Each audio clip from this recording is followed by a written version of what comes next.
क्या गया?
ये क्यों नहीं हट रहा है?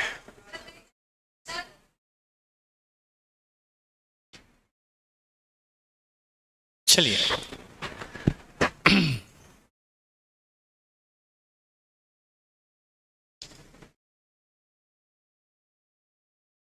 कल कोई होमवर्क नहीं था?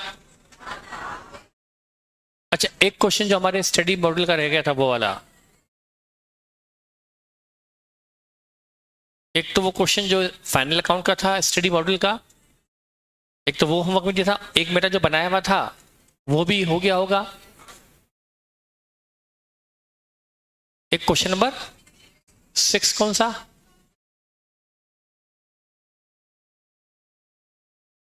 अच्छा, रूल वाला क्वेश्चन दिया था मैंने एक।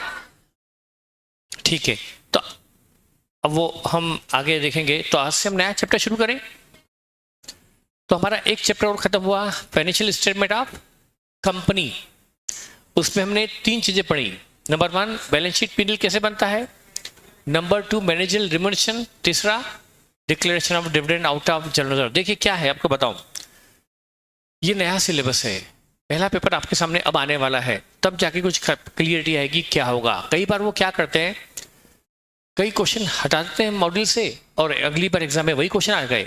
मैं बताऊं, लिक्विडेशन का एक क्वेश्चन था, बहुत अच्छा था, शानदार क्वेश्चन था, सबसे टफ क्वेश्चन था। बी लिस्ट कॉन्ट्रीब्यूटर्स आपके सिलेबस से हट गया, आप तो वो क्वेश्चन मॉड्यूल से बाहर हुआ, डिलिबरेटली बाहर हुआ। तो मैंने नहीं करवाया बच्चों को कि यार मॉड्यूल से इंस्टीट्यूट खुद हटा रहा है, मतलब वो ये इतना टफ क्वेश्चन पूछना नहीं चाहता। मैंने हटा दिया, हटा भी दिया और क्वेश्चन नहीं करवाया, और अगले ही पेपर में वो क्वेश्चन आ गया। तो प्रॉब्लम ये है कि मॉड्यूल डिजाइन करने वाले बंदे पहचाने कौन होते हैं, पेपर डिजाइन कैसे होता है। तो और मैनेजरियल रिम्यूनरेशन क्या है, पीएनएल का एक आइटम। इसलिए मैंने आपको बता तो दिया है पर क्वेश्चन नहीं करवाए, क्योंकि वो आपके मॉड्यूल से क्वेश्चन हटा दिए गए, लेकिन कॉन्सेप्ट मैंने बता दिया फिर भी कि क्या होता है, कितना दे सकते हैं वगैरह। अभी पता नहीं कि आगे तो कि थोड़ा क्लियरिटी आएगी कि मैं पूछूंगा, इंस्टीट्यूट से भी बात करूंगा कि इस पर क्वेश्चन का क्या होगा। पर यदि अलग से क्वेश्चन न भी आए तो पीएनएल में तो पॉइंट आ ही सकता है। उसमें कह दिया कि आप बनाओ पीएनएल, पीएनएल में मैनेजर रिम्यूनरेशन आएगा कि नहीं आएगा, आएगा, पर वो दे दिया कि प्रोवाइड मतलब रिम्यूनरेशन एज पर लॉ। तो एज पर लॉ मतलब मैक्सिमम 5%, वो निकालना पड़ेगा फिर आपको। और नेट प्रॉफिट उसके लिए कौन सा चाहिएगा, एज पर सेक्शन 198। सिलेबस से हटा है ऐसा कुछ नहीं कर सकते, और सेक्शन तो हटा ही नहीं है, सेक्शन भी है पर मॉडल से हटा है बस। तो चूंकि पहला पेपर है, क्लियरिटी कुछ भी नहीं, इसलिए हमने सेपर साइड उसको पढ़ तो लिया है। 2 चीज तो है ही सही, फिनडेल बैलेंस शीट तो है ही सही, और declaration of dividend outer reserve तो है ही मॉड्यूल में, वो तो हमने पढ़ लिया, क्वेश्चन भी कर लिए। तो इसलिए हम आज से शुरू करने जा रहे हैं नया चैप्टर। ओके, तो नया चैप्टर हमारा क्या होने वाला है, जो बहुत बहुत बहुत ही इंपॉर्टेंट है। ऐसा पॉसिबल नहीं कि इस पर क्वेश्चन ना आए, और 16 नंबर का क्वेश्चन इस पर आएगा। तो चैप्टर है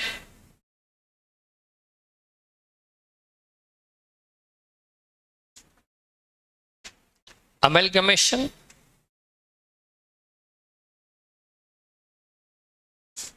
absorption and reconstruction. Amalgamation, absorption and reconstruction.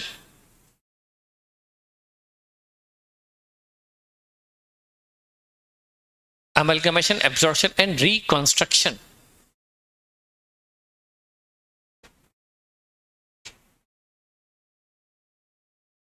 ये चैप्टर है कवरेज 16 मार्क्स का इसका होना चाहिए।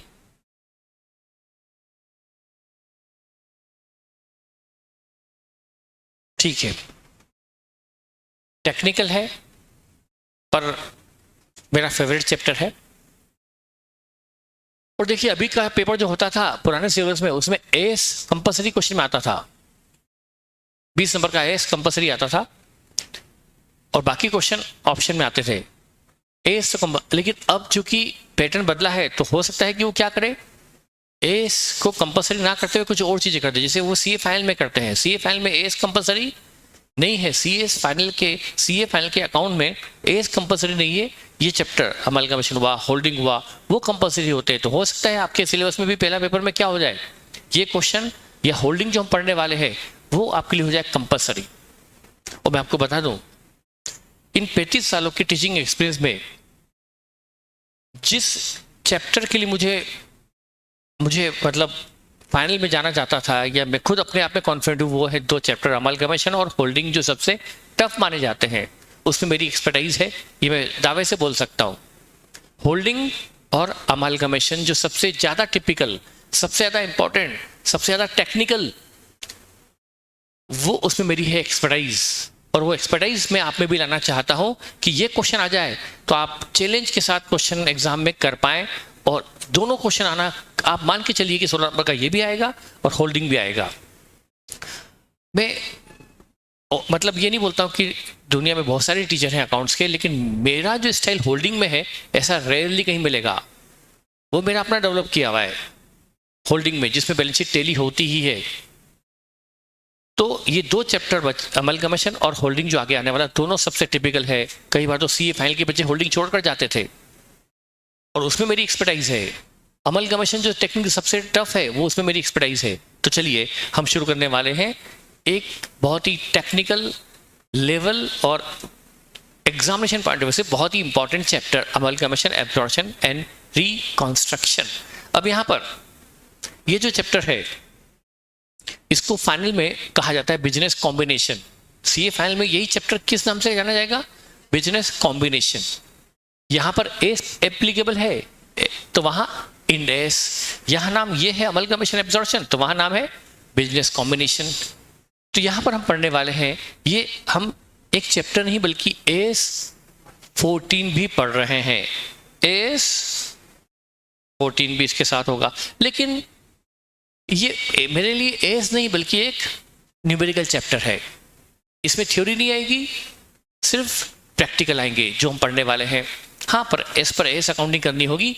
तो शुरू करते हैं चैप्टर एस 14 के अकॉर्डिंगली। सबसे पहले कॉर्पोरेट वर्ल्ड के हिसाब से इसका मीनिंग समझते हैं। अमलगमेशन क्या है, एब्जॉर्प्शन क्या है और रिकंस्ट्रक्शन क्या है। उसके बाद आगे की बातें। क्या है अमलगमेशन, तो सबसे पहले मीनिंग ऑफ अमलगमेशन।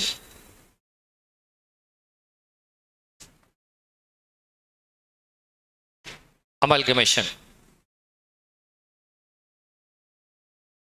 मतलब, अच्छा एक चीज और, मैं इस चैप्टर का नाम एक और अमलगमेशन एब्जॉर्प्शन का एक नाम बोल सकता हूं, merger and acquisition. Merger and acquisition, merger and acquisition भी बोलते हैं इसको। यदि अमलगमेशन हुआ, मैं बताऊंगा क्या होता है, तो न्यूज़पेपर उसको अमलगमेशन नहीं लिखेगा। न्यूज़पेपर वाले पत्रकार नहीं समझते अमलगमेशन क्या होता है, वो क्या बोलते हैं, मर्जर। और यदि एक कंपनी ने बी को खरीद लिया तो वो एब्जॉर्प्शन है, तो उसको एब्जॉर्प्शन बोलना नहीं जानता है क्योंकि वो कॉमर्स का स्टूडेंट नहीं है, तो वो क्या बोलेगा, एक्विजिशन। तो बोलचाल की भाषा में इस चैप्टर का नाम क्या है? मर्जर एंड एक्विजिशन, पर टेक्निकल नेम है अमालगमेशन एंड एब्जॉर्प्शन। तो ये AS14 दोनों पर ही एप्लीकेबल है, अमालगमेशन पर भी एप्लीकेबल है और एब्जॉर्प्शन पर भी एप्लीकेबल है, और सेम पैटर्न से एप्लीकेबल है। हम मीनिंग समझेंगे क्या होता है अमालगमेशन, क्या होता है एब्जॉर्प्शन, लेकिन अकाउंटिंग पॉइंट में दोनों एक ही है। आपको ये डिफरेंशिएट करने की जरूरत है नहीं कि सर क्या है अमालगमेशन, क्या है एब्जॉर्प्शन, बस ये है हमारे नॉलेज के लिए हम समझ कर देते हैं अमालगमेशन का मतलब क्या है। अमालगमेशन का मतलब मैंने क्या बताया? मर्जर। मर्जर इसका मतलब है मर्जिंग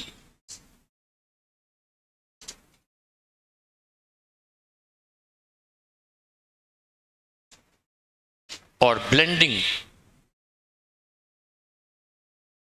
और combining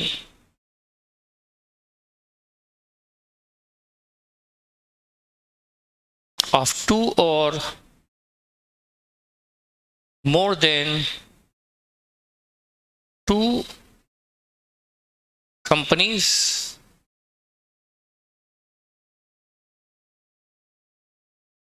into single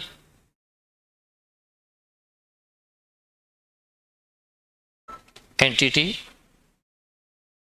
single company।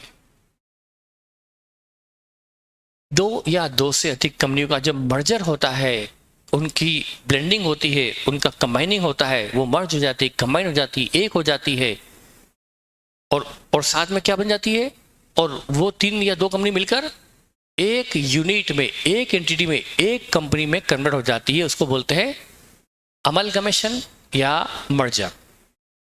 यहां पर एग्जाम्पल के लिए, एग्जाम्पल, एक कंपनी है A limited, old company, B limited, old company. इन्होंने A and B limited formed C limited.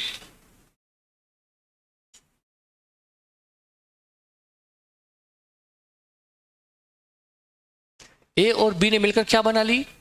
C company बना ली। तो ए और बी कंपनी ने मिलकर बना ली A and B limited. A company जो है और बी कंपनी है, उन्होंने मिलकर बना ली है सी लिमिटेड। तो यहां पर ए कंपनी और बी कंपनी क्या सोचती है कि अब हम बिजनेस जो अलग अलग कर रहे हैं, अब अलग अलग नहीं करेंगे बल्कि मिलकर करेंगे। कोई अपना बिजनेस बंद करना नहीं चाहता, ना ए कंपनी ना बी कंपनी, बल्कि वो बिजनेस मर्ज करके करना चाहते हैं, कंबाइन होकर मिलकर काम करना चाहते हैं। ये प्रैक्टिकल सिचुएशन बहुत हो रहा है। ए कंपनी है, बी कंपनी है, दोनों कंपनी अच्छा काम कर रही है, लेकिन बड़े बड़े मार्केट में प्लेयर आ गए, तो अब उनको सर्वाइव करना मुश्किल हो रहा है बड़ी कंपनी के सामने। आप जानते हैं छोटी कंपनी के लिए मुश्किल होता है एक बड़ी कंपनी के सामने सर्वाइव होना। उसके रीजन बहुत सारे होते हैं। जब बड़े लेवल पे काम होता है, लार्ज लेवल पे काम होता है, तो कई सारी इकोनॉमिक फैसिलिटी, मतलब कई सारी बचत होती है। बल्क में माल खरीदते हैं तो सस्ता मिलता है, तो कई सारे फायदे होते हैं बल्क बड़े लेवल पे काम करने के। तो अब ए कंपनी और बी कंपनी सोचती है कि यदि हमने अपने आप, मतलब हम तो बर्बाद हो जाएंगे, हम बड़ी कंपनी को कॉम्पीट नहीं कर पा रहे, या तो दोनों कंपनी बंद कर दे, बड़ी कंपनी को कॉम्पीट नहीं कर पा रहे तो बंद कर दे। पर इससे बेहतर सॉल्यूशन क्या है? ए और बी मिलकर एक लार्ज कंपनी बना ले। ए ने कहा चलो हम भी वाइंड अप हो जाते हैं, बी ने कहा चलो हम भी वाइंड अप हो जाते हैं, और हम वाइंड अप होने के पहले सी लिमिटेड फॉर्म कर लेते हैं। तो ए और बी कंपनी हो गई प्रमोटर, और उन्होंने मिलकर बना ली न्यू कंपनी सी लिमिटेड। और अब ए कंपनी और बी कंपनी क्या करेगी? अपना बिजनेस सी लिमिटेड को बेच देगी, अपना असेट लाइबिलिटी सी को बेच देगी। मान लो ए ने अपना बिजनेस 200 करोड़ में सी को बेच दिया, और बी ने अपना बिजनेस 300 करोड़ में सी को बेच दिया। यानी यूं कहें कि सी एक न्यूली फॉर्म कंपनी ने ए का बिजनेस कर लिया 200 करोड़ में, बी का बिजनेस कर लिया 300 करोड़ में, और बदले में क्या करा? सी लिमिटेड जो कि न्यू कंपनी है, उसके पास तो अभी नहीं कंपनी है, उसके पास कुछ भी नहीं, बस वो कंपनी बनी है। उस कंपनी ने ए लिमिटेड को 200 करोड़ के इक्विटी शेयर इश्यू कर दिए, और इस सी लिमिटेड ने बी को 300 करोड़ के इक्विटी शेयर इश्यू कर दिए। और ए कंपनी को क्या मिला? ए कंपनी ने अपना बिजनेस सी को बेचा, बदले में ए को क्या मिला? सी लिमिटेड के इक्विटी शेयर। और बी ने अपना बिजनेस बेचा 300 करोड़ में, बदले में क्या मिला? 300 करोड़ के equity share of C company. और अब ए कंपनी का लिक्विडेटर जो ए कंपनी बंद करने की कार्यवाही देख रहा है, वो उन 200 करोड़ के शेयर को क्या करेगा? ए के इक्विटी शेयरों को बांट देगा। और बी का लिक्विडेटर क्या करेगा? बी कंपनी का जो लिक्विडेशन का काम देख रहा है, बी का लिक्विडेटर वो क्या करेगा? वो बी कंपनी के को जो मिले हैं इक्विटी शेयर सी कंपनी के, वो बी के इक्विटी शेयरों को बांट देगा। तो ए और बी के इक्विटी शेयर होल्डर, जो अभी तक ए और बी के इक्विटी शेयर होल्डर थे, अब वो किसके इक्विटी शेयर होल्डर हो गए? सी कंपनी के इक्विटी शेयर होल्डर हो गए। अब ए कंपनी बंद, बी कंपनी बंद, उसने ए कंपनी ने क्या किया? अपनी एसेट लाइब्रेरी किसको रवाना कर दी? सी को। बी ने भी क्या किया? अपनी एसेट लाइब्रेरी किसको भेज दी? सी को भेज दी, सी को दे दी। अब ए कंपनी बंद, बी कंपनी बंद, ए कंपनी की एसेट लाइब्रेरी सी में आ गई, बी कंपनी की एसेट लाइब्रेरी सी में आ गई, और इस ए कंपनी के शेयर होल्डर भी अब कहां आ गए? सी में आ गए। बी कंपनी के शेयर होल्डर भी अब किसके शेयर होल्डर बन गए?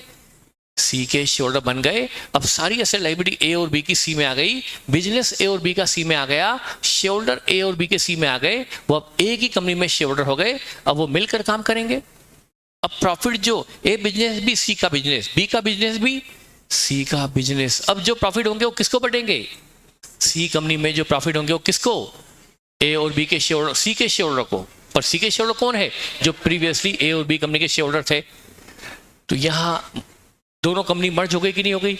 दोनों कंपनी कंबाइन हो गई कि नहीं हो गई? तो इसको क्या कहते हैं? अमालगमेशन। मुझे नहीं लगता कि इसमें मुझे रिपीट करने की जरूरत है। यह है अमालगमेशन, दो कंपनी का मर्जर, दो कंपनी की blending, merging. Is it clear? अब कौन सी कंपनी वाइंड अप हो जाएगी? ए और बी वाइंड अप हो जाएगी, और सी कंपनी न्यूली फॉर्म कंपनी है, ये नई कंपनी है। यहां पर किस कंपनी पर हार चढ़ जाएगा? हार चढ़ जाएगा मतलब किसी तस्वीर पर हार है, इसका मतलब क्या वो जिंदा है या ऊपर गया? फिल्मों में क्या करते? तस्वीर पर हार दिखाया मतलब गया, ये दिखाते ना। तो यहां पर किस पर हार चढ़ा दूं? चढ़ाऊं क्या कि रहने दूं? ये चढ़ाया। अरे भगवान, कैसे बनता है हार? अरे मैं कोई पेंटर हूं क्या जो मैं बना दूंगा? आप भी नाटक कितने करवाते हो?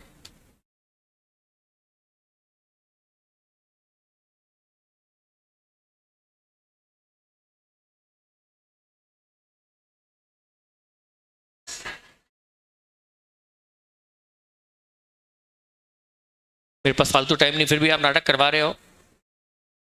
ये फूल थोड़े मॉडर्न आर्ट वाले हैं, चाइना से मंगाए गए फूल हैं ये क्या हो गया? ये हार चढ़ गया। हार, ये भी क्या हो गया? हार मतलब वो हार डिफीट वाली हार नहीं, फूलों का हार चढ़ गया, मतलब ये कंपनी हो गई closed. Closed, A company closed, B company closed, correct. और ये है न्यू कंपनी।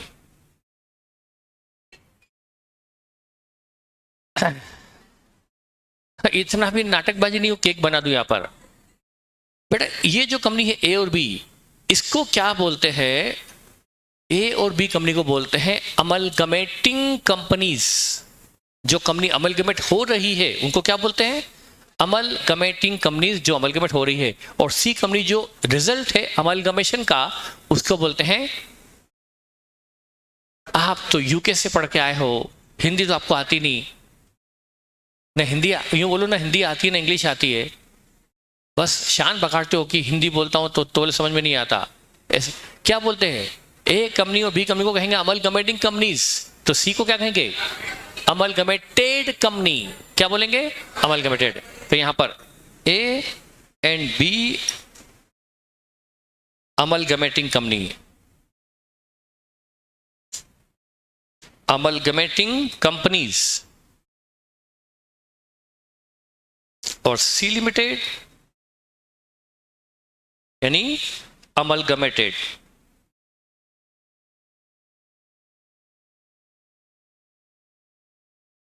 कंपनी। ये एक ही होगी। अमलगमेटेड कंपनी दो या दो से ज्यादा ही होगी, लेकिन अमलगमेटेड कंपनी तो एक ही होगी। यहां कभी कभी, हाँ तो ये ज्यादा बेहतर है। हाँ इनकी शादी हो गई, हे भगवान कैसे एग्जाम्पल लेते हैं, ये हार शादी के हार नहीं है, ये बोला शादी हो गई ए और बी की, कैसे कैसे दिमाग दौड़ाते हैं। हाँ शादी में भी ऐसा होता है कि दो दो जो बैचलर होते हैं शादी के बाद उनका बैचलर का टेक हट जाता है और वो हो जाते हैं एक। हे भगवान शादी के बाद कोई एक होता है क्या? उसके बाद युद्ध शुरू होते हैं, असली युद्ध तो एक नहीं होता, उसके बाद युद्ध शुरू होता है। आप भी यदि इन लफड़ों में हो तो पता नहीं पड़ेगा आपको, अभी आपको सब बहुत अच्छा अच्छा लग रहा है, जो अभी होता है ना वो बहुत अच्छा अच्छा होता है, दी बेस्ट वाला होता है, उसका वर्स्ट पार्ट कब आता है? शादी के बाद। मैं मेरी बात नहीं कर रहा हूं, क्योंकि मैं ये अफेयर अफेयर नहीं किया, हमारे तो शादी के बाद ही अफेयर शुरू होता है। तुम लोग का शादी के काफी पहले से 2 4 10 अफेयर करते हो, फिर शादी किसी और से करते हो, और फिर जो शादी के पहले अफेयर के पहले जो आपने सपने देखे थे वो शादी के बाद भी सोचते हो, वो फुलफिल होते नहीं है, फिर युद्ध शुरू होता है। तो मैं शादी का एग्जाम्पल नहीं ले रहा हूँ, या तुम्हारा एग्जाम्पल गलत है। ये तो यहाँ पर हार चढ़ गए और एक नई कंपनी, वो ए और बी कंपनी वाइंड अप हो गई और सी कंपनी एक न्यूली कंपनी फॉर्म बना, न्यू कंपनी हो गई। ए और बी को कहेंगे अमलगमेटिक कंपनी, सी को कहेंगे अमलगमेटिक कंपनी। कभी कभी इसको ट्रांसफरर और ट्रांसफरी भी बोल सकते हैं, जहां से बिजनेस ट्रांसफर किया गया वो ट्रांसफरर, और जिसमें बिजनेस लाया गया वो ट्रांसफरी। पर वो ज्यादा अप्रोप्रिएट वर्ड उसके लिए होता है अमलगमेशन, अब्जॉर्प्शन वर्ड यूज करूंगा, वैसे यहां भी बोल सकता हूं मैं। ये था अमलगमेशन। अब हम पढ़ेंगे अब्जॉर्प्शन। एब्जॉर्प्शन, एब्जॉर्प्शन यानी एक्विजिशन, बोलचाल की भाषा में इसको बोलते हैं एक्विजिशन।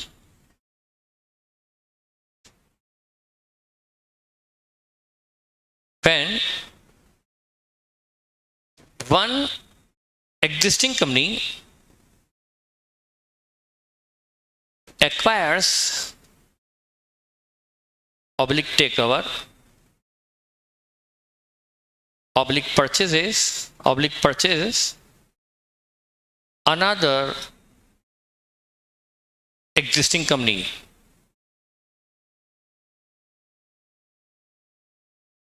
यहां पर क्या हुआ, एक एग्जिस्टिंग कंपनी ने दूसरी एग्जिस्टिंग कंपनी को एक्वायर कर लिया, टेक ओवर कर लिया, खरीद लिया।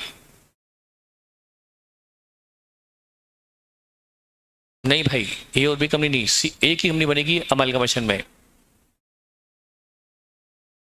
स्पॉइलर मत दीजिए सर, अरे कैसी बात कर, मैं तो आपको हकीकत बता रहा हूं, बाद में मत बोलना कि सर आपने को पहले बताया नहीं था।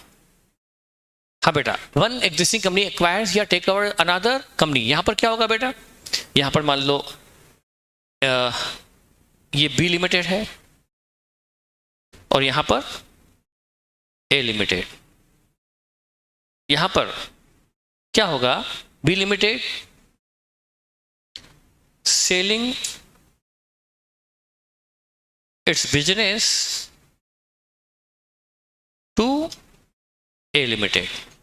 ए कंपनी क्या कर रही है, बी कंपनी क्या कर रही है, अपना बिजनेस ए लिमिटेड को बेच रही है। तो ये हो गई वेंडर कंपनी, ये हो गई वेंडर कंपनी, और ये हो गई परचेजिंग कंपनी। परचेजिंग कंपनी, ये हो गई purchasing company.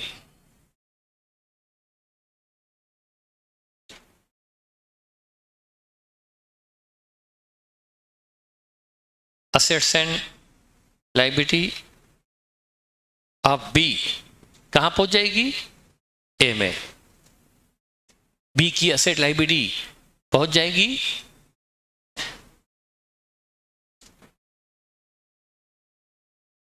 Assets and liability of B limited transfer हो जाएगी कहां, ए लिमिटेड को। बी अपना बिजनेस किसको बेच देगा, ए को।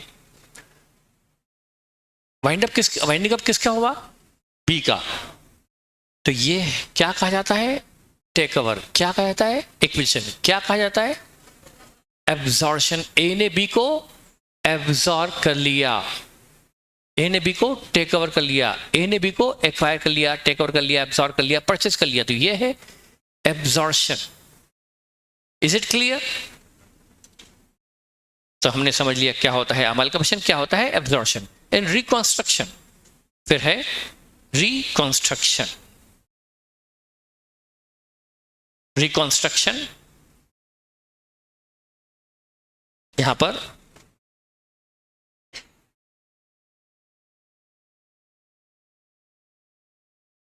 पढ़ चुके हम, पर बहुत पहले की बात है।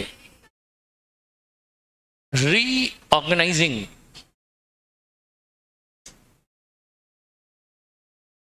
restructuring,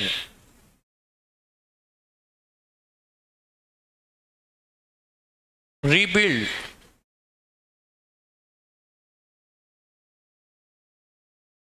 the assets, liability and capital of company,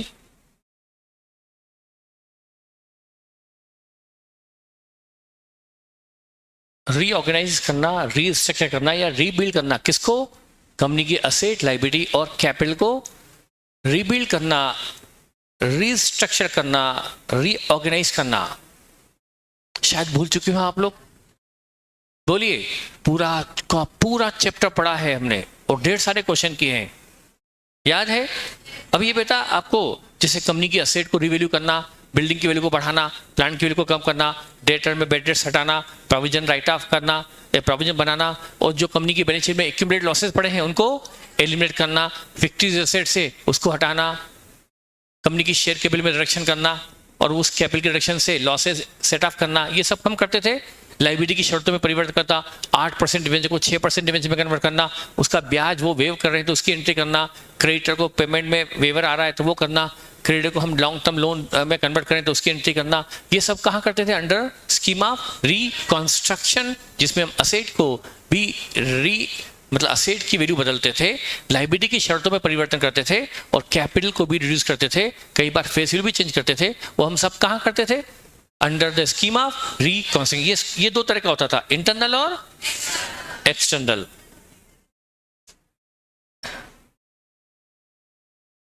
internal और एक्सटर्नल।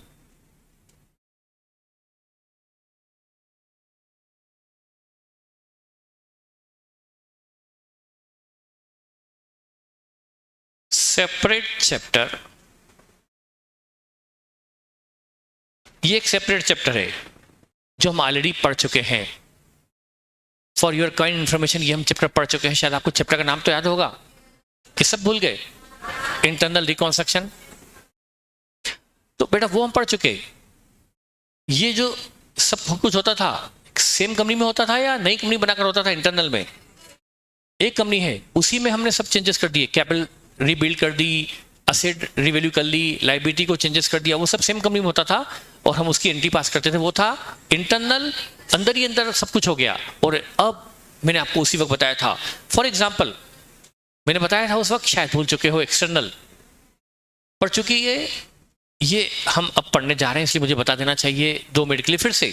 मान लो मैं कंपनी का डायरेक्टर हूँ, एक आपकी कंपनी का, आप इक्विटी शेयरहोल्डर हैं, हमारे बहुत सारे लॉसेस हैं जो हमें हटाना है, उसके लिए मुझे आपकी कैपिटल रिड्यूस करनी पड़ेगी और उस रिड्यूस कैपिटल के प्रॉफिट को डालूंगा मैं रिकंस्ट्रक्शन में, उससे लॉसेस सेटअप करूंगा, मुझे असेट को भी रिवैल्यू करना है, लायबिलिटी की शर्तों में परिवर्तन भी करना है। ऐसे बहुत सारे चेंजेस बनाकर मैंने भेजे, ट्रिब्यूनल मैंने भेजे, कॉम्पिटेंट लीगल अथॉरिटी को चेंजेस भेजे कि सारे चेंजेस मुझे करने की परमिशन दो। पर उस लीगल कॉम्पिटेंट अथॉरिटी ने हमें कहा कि आप ये चेंजेस नहीं कर सकते। स्कीम जो थी हमारी, स्कीम ऑफ रिकंस्ट्रक्शन जो हमने बनाकर भेजी थी, वो रिजेक्ट हो गई। अब ट्रिब्यूनल ने हमें परमिट नहीं किया कि हम कैपिटल रिड्यूस कर पाएं, असेट को रिवैल्यू कर पाएं, लायबिलिटी की शर्तों में परिवर्तन कर पाएं, लॉसेस एलिमिनेट कर पाएं। इसके लिए हमें ट्रिब्यूनल ने, कॉम्पिटेंट अथॉरिटी ने परमिट नहीं किया। अब क्या करें? और हम जानते हैं ये चेंजेस के बगैर कंपनी चलाना असंभव है। तो मैंने, आप थोड़ा बोल सकते हो मैं हूं स्मार्ट, आप थोड़ा हो, आप तो शेयर होल्डर हो, आपने मुझे अपॉइंट किया है एज ए डायरेक्टर, मैं स्मार्ट हूं, मैं उसकी स्कीम दूंगा, मैं बताऊंगा आपको एक आइडिया। कोर्ट नहीं मान रहा है, ट्रिब्यूनल नहीं मान रहा है, मैं जुगाड़ लगाता हूं। मैंने क्या करा? कहा कि अपन एक काम करते हैं, थोड़ा खर्चीला है, थोड़ा खर्चा होगा, पर क्या करें, और हमें लग रहा है कि हमें कंपनी चलाना चाहिए, बंद नहीं करना चाहिए, भविष्य अच्छा है, पर ट्रिब्यूनल नहीं मान रहा। आप और हम रेडी हैं इन सब चेंजेस के लिए, लेकिन ट्रिब्यूनल नहीं मान रहा, कोर्ट नहीं मान रहा है। तो उसकी एक नई तरीका सोचा हमने सोचा हम हैं ए लिमिटेड, हमने एक नई कंपनी बना ली, ए लिमिटेड 2024। नाम क्या रख दिया? ए लिमिटेड हम हैं और हमने एक नई कंपनी बनाई, ए लिमिटेड 2024 के नाम से नई कंपनी बना ली। क्या हमें ट्रिब्यूनल से परमिशन लेनी पड़ेगी नई कंपनी बनाने के लिए? नो, बगैर परमिशन के हमने एक नई कंपनी बना ली, ए लिमिटेड बना ली नई कंपनी। और अब हमने क्या करा, वो नई कंपनी ने क्या करा, और आपकी कंपनी है ए लिमिटेड, नई कंपनी है ए लिमिटेड 2024, सिमिलर नाम से हमने नई कंपनी बना ली। सिमिलर यदि मिल गया तो अच्छा ही है। और हमने क्या करा, उस ए लिमिटेड पुरानी कंपनी ने अपना बिजनेस किसको बेच दिया, नई कंपनी ए को बेच दिया। अब सारी एसेट लायबिलिटी कहां जाएगी, ए लिमिटेड 2024 में किस वैल्यू पर, पुरानी वैल्यू पर या नई वैल्यू पर? अब लॉसेस वही बी ए के लॉसेस ए में छोड़ाएंगे, हम लॉसेस थोड़ा खरीद के लाएंगे। यहाँ पर कोई लॉसेस खरीदता है क्या? मान लो कोई दुकान खरीदते हैं तो उसकी दुकान की एसेट और लायबिलिटी खरीदते हैं, उसके लॉसेस या प्रॉफिट थोड़ा खरीदते हैं। तो हमने ए लिमिटेड 2024 ने, जो एक नई कंपनी है, उसने ए लिमिटेड से क्या खरीद लिया, ए लिमिटेड का बिजनेस यानी एसेट और लायबिलिटी का बंडल खरीद लिया। अब सारी एसेट लायबिलिटी कहां गई, ए लिमिटेड 2024 में। और बदले में ए लिमिटेड 2024 ने क्या किया, अपने इक्विटी शेयर दे दिए ए लिमिटेड के लिक्विडेटर को, और ए लिमिटेड के लिक्विडेटर ने क्या किया, वो शेयर आप लोगों को बांट दिए। अब आप पहले थे ए लिमिटेड के शेयर होल्डर, अब हो गए आप ए लिमिटेड 2024 के शेयर होल्डर, और आपको शेयर पहले 100 का था, अब 10 का दे दिया, बात 90 रुपए का हो गया कैपिटल रिडक्शन। 100 के शेयर के बदले मैंने आपको 10 रुपए का शेयर दे दिया। ये तो हमारी स्कीम का हिस्सा था। तो जब यदि ये सारे चेंजेस एग्जिस्टिंग कंपनी में पॉसिबल ना हो तो नई कंपनी बनाकर भी ये चेंजेस किए जाते हैं। तो यहां पर उसको क्या कहेंगे, वो कौन सा रिकंस्ट्रक्शन कहा जाएगा, एक्सटर्नल रिकंस्ट्रक्शन। यहां पर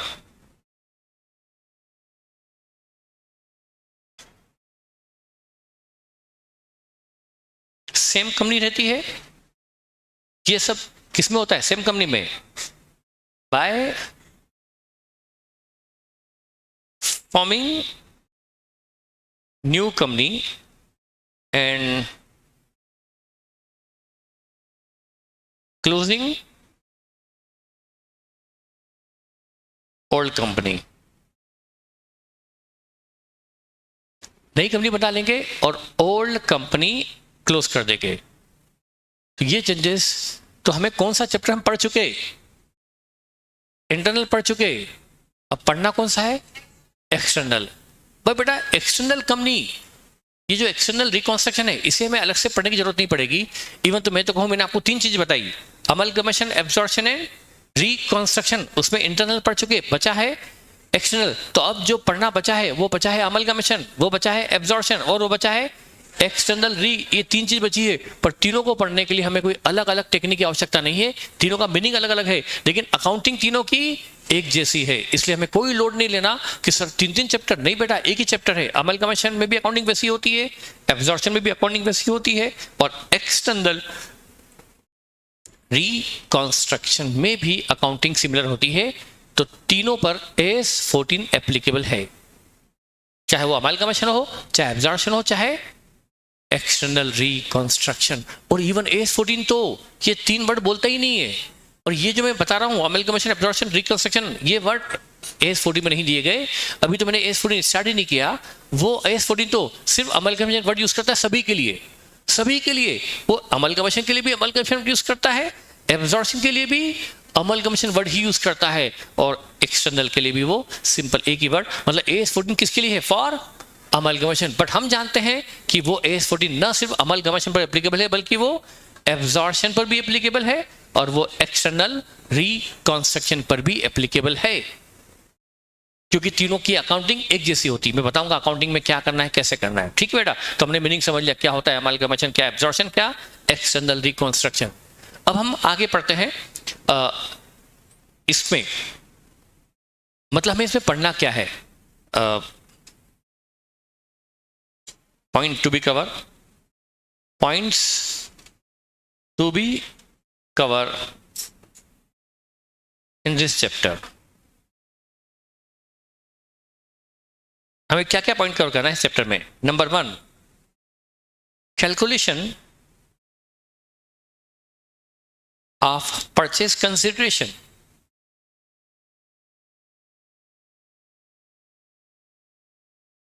और मैं बेटा ये एग्जांपल लेना नहीं चाहता हूं कि वो इस कंपनी ने उसको टेक आउट किया था, प्रैक्टिकली क्या बता, हमको जरूरत नहीं, आपको समझ में आ गया ना।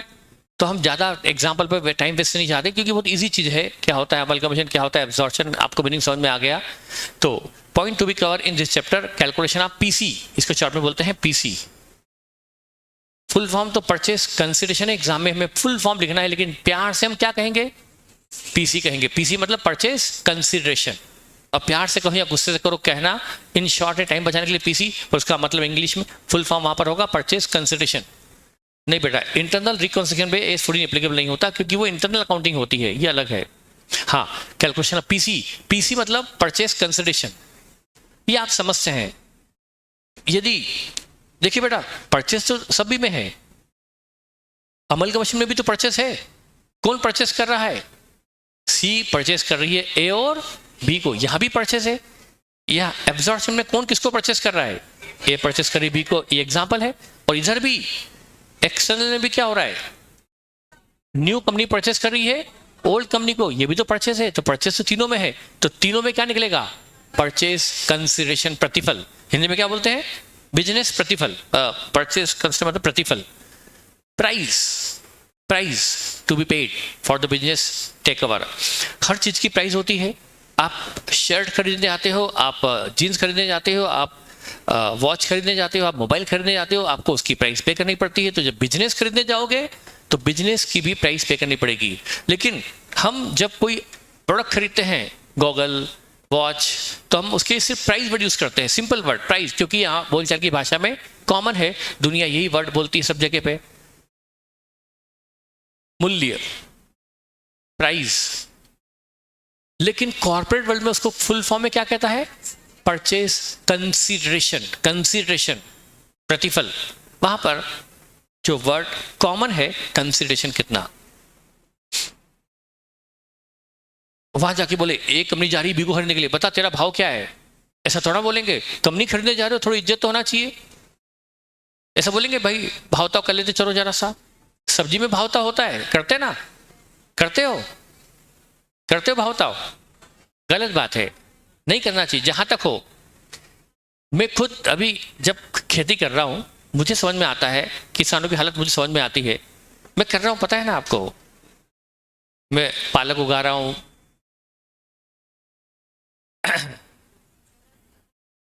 बहुत सारी सब्जी उगा रहा हूं। अभी मैंने गोभी उगाई है, पालक उगाई है, भिंडी लगाई है, और बहुत, अरे पर बताओ, ये फालतू बातें करने के लिए मुझे बुलाया कि आपने कि सर आप ये क्या क्या उगा रहे हो। मुझे किसी ने 70 पेड़ लगाए मैंने फ्रूट्स के, 70 ट्रीज। अब लगाए तो सीताफल भी है 3 तरह के, 4 तरह के, लेकिन अभी आने में टाइम लगेगा, अभी थोड़ा आ जाएंगे। कई तरह के सीताफल होते हैं ना बेटा, जाम फल कई तरह के होते हैं, आम 10 तरह के होते हैं, सब लगाए मैंने। जब आप बड़े हो जाओगे, आपके बच्चे बच्चे होंगे, तो घुमाने के लिए वहां लेके आना आप लोग।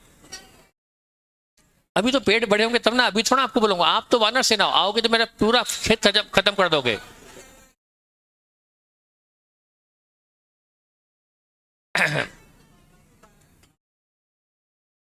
हाँ, फार्म हाउस पे पार्टी पर मैं इतनी बड़ी वानर सेना को वहां नहीं ले सकता, मेरा मेरा फार्म हाउस बर्बाद हो जाएगा। हर बच्चा एक एक पत्ती भी तोड़ेगा ना, तो सारी पत्ती खत्म हो जाएगी वहां पर। मेरे सारे फूल तोड़ लोगे, मेरी सारी पत्तियां तोड़ दोगे, सारी पालक खा जाओगे। सौंफ भी लगाई है, भुट्टे भी लगे हुए हैं, सब खा जाओगे आप लोग। तो बेटा, जैसे सब्जियों में भावता होता है, वैसे कंपनी में भावता वर्ड नहीं बोलते। क्या बोलते हैं भाई, इसका कंसिडरेशन क्या है। ये एक कॉर्पोरेट वर्ल्ड है, behave like a corporate person. क्या बोलोगे जाकर, आपको ए कंपनी ने भेजा, जाओ बी कंपनी से डील करके आओ, हमें बी को खरीदना है, तो क्या बोलोगे, तो जाओ वहां के डायरेक्टर से, भाई तेरी कंपनी का भाव क्या है। वो बोलेगा तू जा, नहीं करनी तुझसे डील, बढ़िया सूट वूट में जाओ। क्या बोलोगे भाई, क्या अपना अपन बैठ के तय कर लेते हैं, कंसिडरेशन। तो बेटा प्राइस को ही बोलते हैं कंसिडरेशन। इसको निकालने की तो वो पढ़ेंगे, इसकी दुकान की 2 मेथड है बेटा। एक तो सबसे पहले सबसे ज्यादा इंपॉर्टेंट बस यही होता है, पीसी निकालना। मैं बोल रहा हूं ये टेक्निकल चैप्टर है, और जो जितना टेक्निकल है मेरी एक्सपर्टाइज उतनी ज्यादा है, और मैं आपको भी एक्सपर्ट बना दूंगा, बशर्ते आप मेरा बराबर सपोर्ट करो, मेरे साथ चलो। मैं आपको भी बना दूंगा एक्सपर्ट। जो सबसे टफ चैप्टर है वो सबसे ज्यादा कमांडिंग चैप्टर आपके होंगे। और अब तो ये सिलेबस में 16 नंबर का आना तय है, और आपके 16 नंबर पक्के होंगे। तो और इसमें वैरायटी है, लेवल भी है, वैरायटी भी है, लेकिन सब कुछ मैं मैनेज कर लूंगा, मुझे पता है, क्योंकि ये चैप्टर ऐसा है जो सीए फाइनल में भी था, इंटर में भी था। मैं 35 सालों से ये चैप्टर पढ़ाते आ रहा हूँ, और उसके पहले मैंने पढ़ा भी तो होगा जब मैं सीए कर रहा था, तो मैंने 3-4 साल तो सीए में पढ़ा भी होगा, तो उसमें मिलाकर मुझे 40 साल हो गए हैं ये सब पढ़ते पढ़ते। ये चैप्टर पढ़ते पढ़ते कितने साल हो गए मुझे? 38 से 40 साल मान लो, जो भी है, तो कम नहीं होते बेटा। इसकी मुझे बोलते ना, क्या ऐसा हो सकता है जो इसमें है जो मुझे पता नहीं। इसकी टेक्निक मैंने डेवलप कर रखी है, इसका तरीका मैंने डेवलप कर रखा है, और मैं चाहता हूं कि वो कॉन्फिडेंस आप में भी आ जाए। तो बेटा पीसी निकालना हम सीखेंगे, उसके बाद पीसी निकालने के बाद कैलकुलेशन ऑफ पीसी, इसके बाद बुक क्लोजर सीखेंगे, book closure of vendor company,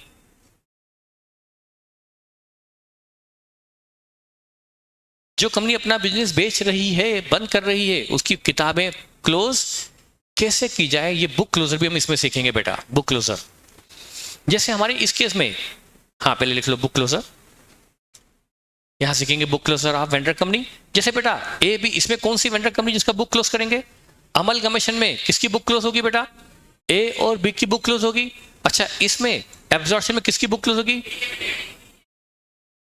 होश में तो हो, बी की। और इधर एक्सटर्नल रिकंसिलिएशन में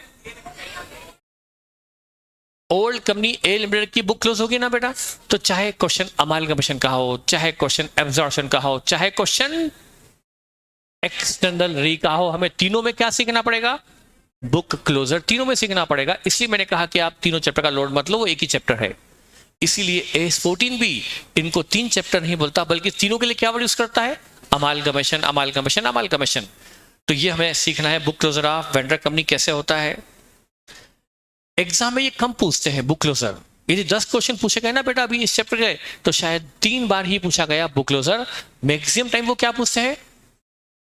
परचेजिंग कंपनी के बुक्स में एंट्री कैसे होगी और परचेजिंग कंपनी की बैलेंस शीट कैसे बनेगी। तो तीसरी स्टेप क्या पढ़ेंगे? Take over entries, take over entries in the books of purchasing company। खरीदने वाली कंपनी में जब बिजनेस खरीदा जाएगा तो उसके यहां खरीदने की एंट्रीज क्या होगी, ये हमें पढ़ना है। थर्ड और चौथा, balance sheet of purchasing company after take over. जो परचेजिंग कंपनी है उससे टेक ओवर कर लिया, उसके बाद की बैलेंस शीट बनाना आपको सीखनी पड़ेगी। तो ये हमारी वैरायटी ऑफ क्वेश्चन है। पीसी तो हर क्वेश्चन में निकलेगा, चाहे बुक क्लोजर हो, चाहे सेकंड, थर्ड, फोर्थ अलग चीज है, पर पीसी तो बेटा दोनों केस में निकलेगा। हाँ, अब क्वेश्चन बहुत बड़ा है तो क्या करेगा? पीसी तो निकालना ही पड़ेगा, वो बुक क्लोजर भी पूछ लेगा, टेक ओवर की एंट्री भी पूछ लेगा, और प्रिपेयर बैलेंस शीट। तो क्वेश्चन बहुत बड़ा हो गया, पर फिर क्वेश्चन यदि बड़ा है इतना तो उसका कंटेंट छोटा होना चाहिए, उसके अंदर टेक्निकल पॉइंट कम से कम होंगे। क्वेश्चन में बैलेंसिंग तो करने की ड्यूटी तो उस पेपर सेटर की है, क्योंकि आज तो जो मैं सुनता हूं कि जो पेपर बनता है उसे बच्चों तक आने के पहले ICI किन्हीं से सॉल्व करवाता है, उसके बाद आप तक पहुंचता है। ये अच्छी प्रैक्टिस है, पहले ऐसा नहीं होता था। कोई तो भी क्वेश्चन डाल दिया जिसका सॉल्यूशन बनाने वाला खुद भी नहीं कर सकता, जिसे पेपर सेट किया उससे बोलो तू भी नहीं, वो ही नहीं कर पाए, पर दे दिया बच्चों को कहीं से उठाकर। अब ऐसा नहीं होता, अच्छा पैटर्न है ICI का। तो चलिए, ये हमें पढ़ना है। क्या क्या पढ़ना है समझ में आ गया आपको बेटा? पीसी कैसे निकाला जाए, ये अपने आप में एक अलग ही फंडामेंटल पॉइंट है जो हमें अच्छा खासा टाइम लेकर समझना पड़ेगा, क्योंकि पीसी हर क्वेश्चन में निकलेगा। दूसरा, जो वेंडर कंपनी है जो बिजनेस बेच रही है उसकी बुक कैसे क्लोज की जाए वो पढ़ना है। तीसरा, जो खरीदने वाली कंपनी है जहां बिजनेस आ रहा है वहां खरीदने की एंट्रीज क्या होती है वो भी पढ़ना है। और एंट्री के बाद बैलेंस शीट कैसे बनती है वो भी, बैलेंस शीट का पीछा यहाँ भी नहीं छूटेगा। इसलिए मैंने बैलेंस शीट पर फोकस हमेशा किया है। इसलिए मैंने बार बार मैं आप पर जो एहसान किया हूं, एहसान मत बोलो उसको, मैंने जो आपके लिए किया है मैं इसलिए बोलता हूं कि आपको अपनी गलती का एहसास खुद हो, और वो उस गलती के लिए आप मुझे नहीं अपने आप को जिम्मेदार मानो। उसके लिए मैंने क्या क्या क्या आपको बताया। प्रैक्टिकल अकाउंटिंग में कितनी बार ये गिनाऊं, अब तो मुझे टेप चालू कर देना चाहिए कि मैंने क्या क्या किया। प्रैक्टिकल अकाउंटिंग के 3 क्वेश्चन कराए, 2 क्वेश्चन होमवर्क में दिए, फिर कंपनी फाइनल अकाउंट का बेसिक बताया, उसमें 4 क्वेश्चन कराए, 2-3 क्वेश्चन होमवर्क में दिए, उसके बाद तो मैंने चैप्टर ही करवा दिया। अब तो बैलेंस शीट बायबैक में भी बनती है, बायबैक के बाद बैलेंस शीट बनती है, इंटरनल रिकंस्ट्रक्शन में बैलेंस शीट बनती है, फाइनेंशियल स्टेटमेंट में बैलेंस शीट बनती है, यहां पर भी बैलेंस शीट बनेगी। तो बैलेंस शीट से पीछे आपका आखिरी तक छूटने वाला है नहीं, इसलिए मैंने हमेशा फोकस किया है बैलेंस शीट आपकी एक्यूरेट, फर्स्ट शॉट और विद इन टाइम मैनेजमेंट के साथ आपकी बैलेंस शीट बनना चाहिए। ठीक है, तो चलते हैं अब यहां पर।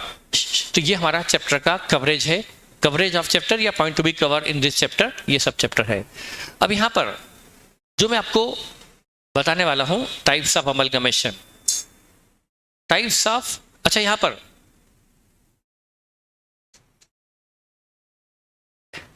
is 14 is applicable on amalgamation.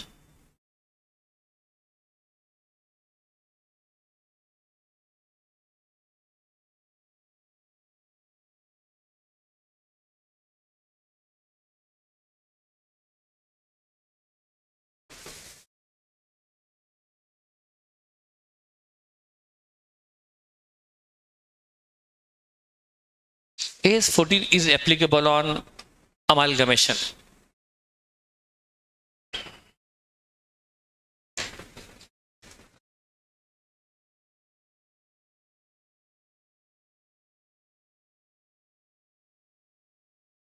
AS 14 ये भी बताता है कि डेफिनेशन पी मतलब पीसी का मतलब क्या है वो भी बताता है।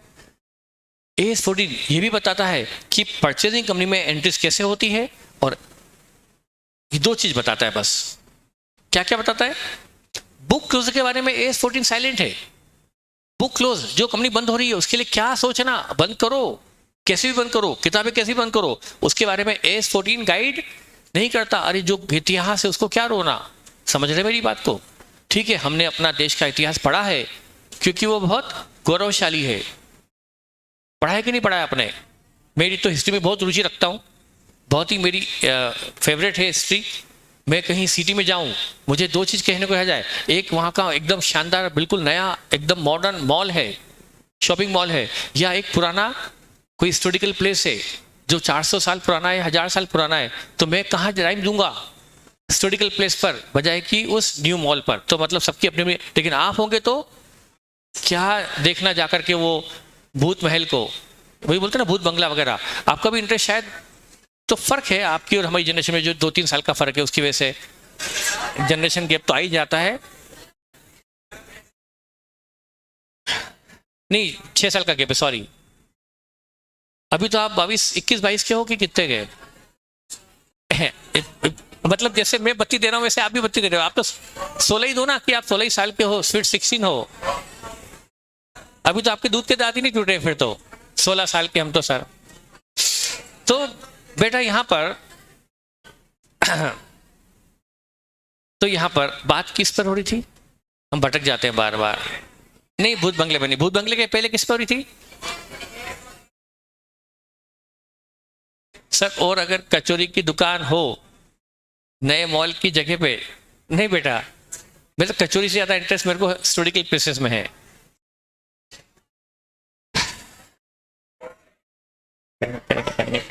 करेंगे करेंगे, वो भी करेंगे। मैं आपको एक चीज सोच रहा हूं, मैंने आज सुबह सुबह सोचा कि ये पार्टी वार्टी तो क्या है, सब चीजें देते रहते हैं, आप आज खाते हो कल भूल जाते हो। यहां पर एक बहुत शानदार मेला लगने वाला है, जतरा, सुना है कभी? जतरा एक मराठी फूड फेस्टिवल है जहां पर बहुत सारी डिशेस, यहां पर कम से कम 40-50 स्टॉल लगेंगे टेस्टी डिशेस के। उसमें सिर्फ मराठी नहीं, पंजाबी, मराठी, सभी तरह की डिशेस के स्टॉल लगते हैं। तो वो यहां पर लगने वाला जतरा 3 दिन का। मैं सोच रहा हूं कि एक दिन मैं आपको वहां ले जाऊं, अपन ढोल के साथ जाकर के वहां जतरा में कुछ खा के आएंगे।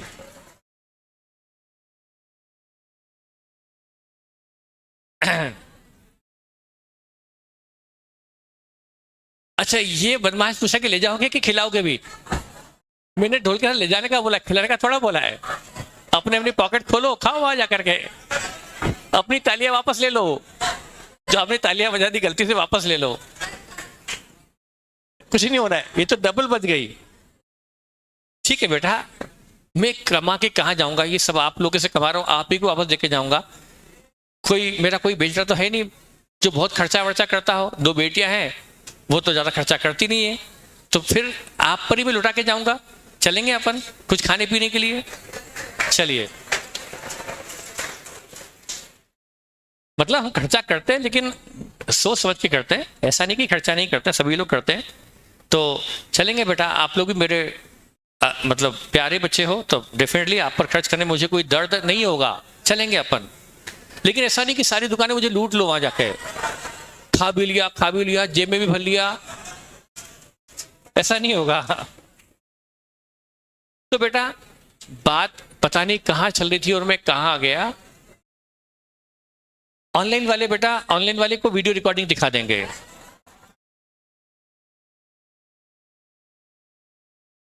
तो बेटा जो AS14 है ना, ये इतिहास पर, हाँ इतिहास की बात चल रही थी, इतिहास में AS14 की रुचि नहीं है। बुक कैसे क्लोज की जाए, AS14 उस पर कोई गाइड, बुक क्लोज करना अपने हिसाब से जैसा करना है क्लोज कर लो, लेकिन PC कैसे निकलेगा वो उसके बारे में AS14 में बताया गया है। सबसे पहले हम वो पढ़ेंगे और बाद में entries in the books of purchase income कैसे हो, और जबकि एंट्री आप एज पर AS14 करोगे तो balance sheet automatically as per AS14 बनी जाएगी। तो AS14 का फोकस किस किस पर है, कैलकुलेशन ऑफ PC पर और टेक और एंट्री पर। तो यहां पर क्या लिखेंगे, अब यहां पर AS14 इस पर एप्लीकेबल है और AS14 इस पर भी एप्लीकेबल है। कैसे PC निकाला जाए वो पढ़ेंगे एज पर AS14, और कैसे परचेजिंग कंपनी में टेक और एंट्री पास की जाए, परचेजिंग कंपनी में रिकॉर्डिंग कैसे होती है वो भी हम पढ़ेंगे एज पर AS14। ठीक है, अब हम आते हैं आगे। हाँ बेटा, अब मैं बताना चाहता था आपको कि यहां पर अब बताना चाहता हूं types of amalgamation. Types of amalgamation,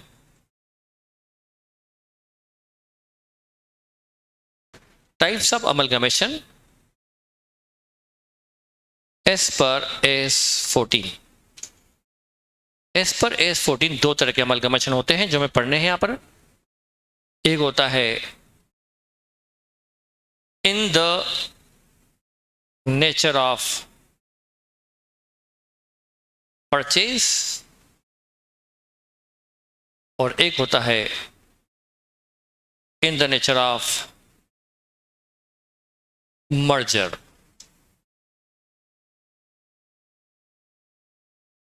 in the nature of purchase, in the nature of merger. Amalgamation को वैसे हम मर्जर बोलते हैं, लेकिन यहां पर ये मर्जर वो मर्जर नहीं है, समझाऊंगा मैं आपको। बेटा अमलगमेशन जिसको हम खुद अपने आप में मर्जर बोलते हैं, ये मर्जर दो तरह का है। मर्जर, अमलगमेशन मतलब मर्जर, मर्जर खुद दो तरह का है। किस तरह का मर्जर है, मर्जर है in the nature of merger और मर्जर है in the nature of merger in the nature of purchase और merger in the nature of merger. समझाऊंगा मैं आपको। उसमें से हम अभी पहले क्या पढ़ने वाले हैं, इन द नेचर ऑफ परचेज, बाद में पढ़ेंगे इन the nature of merger. Exam में दोनों ही इक्वली इंपॉर्टेंट है। मेजॉरिटी क्वेश्चन परचेज के मिलेंगे, कुछ क्वेश्चन मर्जर के मिलेंगे। यदि हम 10 क्वेश्चन करेंगे तो उसमें से 8 या 9 क्वेश्चन परचेज के होंगे, 1 या 2 question in the nature of merger का होगा, पर बेस वही है। पहले हम इन द नेचर ऑफ परचेज पढ़ेंगे और ये भी AS14 ने क्लियर कट बताया हुआ है, पर मैं अभी उस पॉइंट पर आना अभी नहीं चाहता क्योंकि उससे आप कंफ्यूज हो जाओगे। मुझे पता है कि आपको पहले क्या बताना है, अभी आप इस पॉइंट पर मत जाओ। पर मुझे इनिशियली बताना जरूरी था कि हम 2 तरह के क्वेश्चन करने वाले इस चैप्टर के अंदर। परचेज की अलग तरीका है, मर्जर का अलग, इन द नेचर ऑफ मर्जर में तरीका अलग है, दोनों तरीके डिफरेंट है, इसलिए हमको पढ़ना पड़ेंगे। पहले हम परचेज पे जाने वाले हैं, ये बात मैंने बता दी, लेकिन इसका अब अभी लोड मत लो। अभी तो बस बगैर इस चीज का लोड लिए हम अब बेसिक्स पर आते हैं। Basics of chapter, basics of chapter. इसमें सबसे पहले क्या पढ़ेंगे, या मैं बेसिक पे जाता हूँ? अब क्या पहले पढ़ना है क्या बाद में पढ़ना है, ये तो हम डिसाइड नहीं करते हैं। चलिए मैं आपको सारी चीज़ें एक साथ बताता हूँ,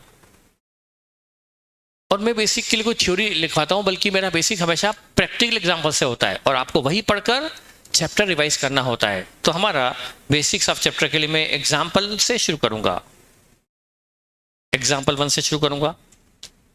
यह है balance sheet of B limited, balance sheet of B limited. यहां इक्विटी शेयर कैपिटल है @100, यह है ₹8 लाख। यहां है रिजर्व एंड सरप्लस ₹2 लाख। यहां है लाइबिलिटीज और यहां है असेट्स। ये लाइबिलिटीज 15 लाख रुपीस की है, तो टोटल बैलेंस शीट 25 लाख का है। मैंने यहां पर 25 लाख लिया है असेट में।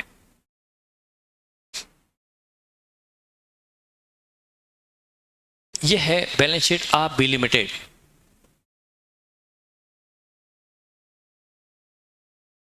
ए limited take over B limited. A limited take over कर रहा है बी लिमिटेड को।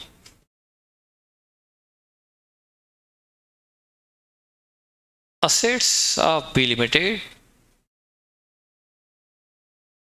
valued at ₹28 lakh।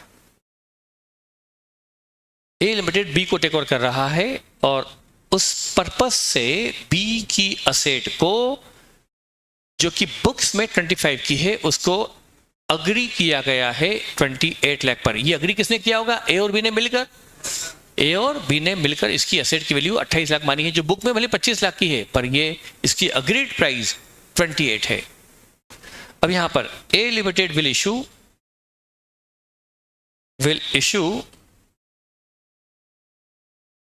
It's sufficient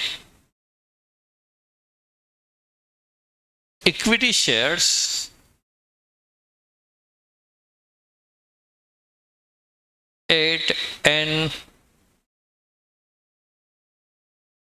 agreed price of ₹125, face value 100। बस ये क्वेश्चन हमारा कंप्लीट है। अब हम इस क्वेश्चन के थ्रू कई सारी चीजें सीखेंगे, कई सारी चीजें। सिंपल, सबसे पहले क्वेश्चन लिख लिया होगा आपने। ए ने बी की एसेट को, या ए और बी ने मिलकर एसेट को वैल्यू 28 लाख पे किया। ए कंपनी बिजनेस खरीद रहा है बी का, उसके लिए ए कंपनी पेमेंट कैसे कर रहा है? ए कंपनी पेमेंट में क्या दे रहा है? अपने इक्विटी शेयर जो 100 वाले हैं, पर उसकी वैल्यू 125 मानी जा रही है, उसकी अग्रीड प्राइस 125 पर ये शेयर इश्यू हो रहा है। ठीक, हम एक काम करते हैं, अपने आप को मान लेते हैं हम ए कंपनी है, हमारी कंपनी ए कंपनी है, आप ए कंपनी के शेयर होल्डर हो, मैं ए कंपनी का डायरेक्टर हूं। हमने कौन सी कंपनी को खरीदा है? बी कंपनी को हमने खरीद लिया कि भाई तुम हमारी कंपनी का बिजनेस हम ए में मर्ज कर लेंगे, तो हम बी का बिजनेस अपने यहाँ ले आएंगे। बिजनेस लाना मतलब उसकी असेट और लाइबिलिटी भी लाना। बिजनेस मतलब bundle of assets and liability, तब कहा जाता है बिजनेस। कोई दुकान बंद हो रही है, उसका फर्नीचर खरीद रहा है, तो क्या ये बिजनेस परचेज है? क्या उस पर AS14 लग जाएगा? बोलो। एक फैक्ट्री, एक कंपनी बंद हो रही है, आप वहां से निकले, बोर्ड लगाया कि भाई यहां से एसेट खरीद लो, तो हम गए, देखा है वहां का फर्नीचर अच्छा है, सारा फर्नीचर खरीद के लिए आए, तो क्या हमने बी को टेक ओवर कर लिया? नहीं। या चलो हमने कहा कि भाई तुम्हारी बी का प्लांट अच्छा है, प्लांट मशीनरी, बस वो खरीद ली, तो क्या हमने बी को खरीद लिया? नो। जब हम बी कंपनी का चलता हुआ बिजनेस एक्वायर कर लें, उसकी मशीन, उसका फर्नीचर, उसकी बिल्डिंग, उसका स्टॉक, उसके डेटर, चलता हुआ बिजनेस खरीद लें, तब कहा जाता है बिजनेस टेक ओवर। तब जाके AS14 लगता है। असेट टेक ओवर पर AS14 नहीं लगता। AS14 किस पे लगता है? अमालगमेशन पर।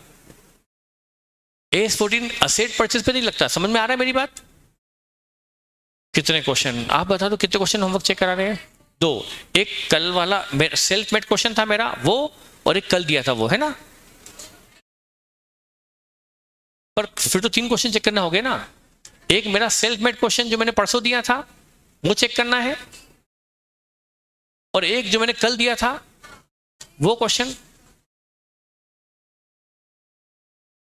मैनेजरल रूल्स वाला दिया था क्या एक? हाँ, तो 2 क्वेश्चन तो बैलेंस शीट वाले हो गए, और एक declaration of dividend out of general reserve. 3 question है, तो किसी एक की कॉपी में देख लो कि चेकिंग 3 क्वेश्चन की कैसे करनी है ना। और हमने को उन्हीं की करनी है जो होमवर्क की लिस्ट में है। जिन जिन का नाम होमवर्क की लिस्ट में है ना, वही लोग होमवर्क चेक कराएंगे। बाकी लोग तो जरूरत नहीं है, क्यों हमारा और आपका टाइम बर्बाद करते हो। हम अपनी एनर्जी, अपना टाइम आप लोग पर देना नहीं चाहेंगे। यदि आप होमवर्क में इंटरेस्टेड नहीं हो, हम उन्हीं के होमवर्क चेक करना चाहेंगे जो होमवर्क की लिस्ट में ऑलरेडी है। ठीक है बेटा? हाँ, तो ये हुआ।